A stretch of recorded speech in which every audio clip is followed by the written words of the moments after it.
Today, I'm sharing how I get naturally glowing, smooth skin using simple ingredients right from my kitchen.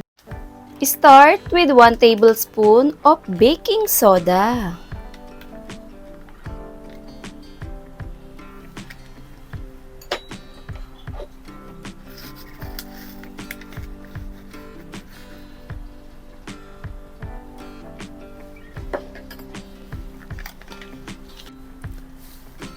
Add 1 teaspoon of coconut oil.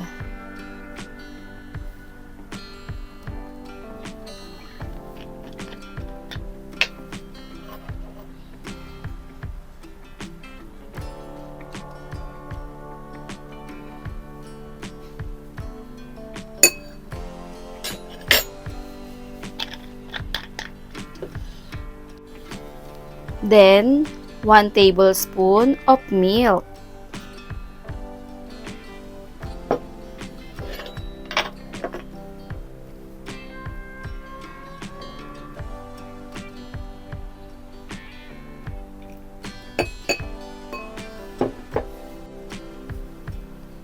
Mix everything well until smooth. Your DIY skin softener is ready.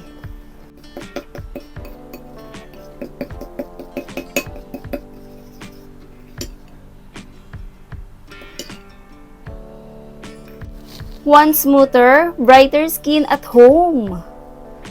This simple DIY mix of baking soda and coconut oil works an exfoliating and hydrating treatment.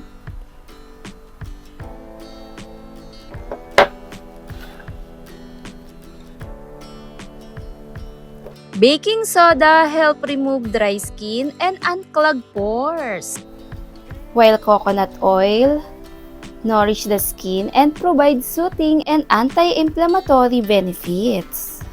However, baking soda can be a bit strong and may break up your skin natural pH where overused, so be sure to use it gently and only occasionally. With proper use, this combo can leave your skin feeling soft, smooth, and refreshed. Glow smart and take care of your skin.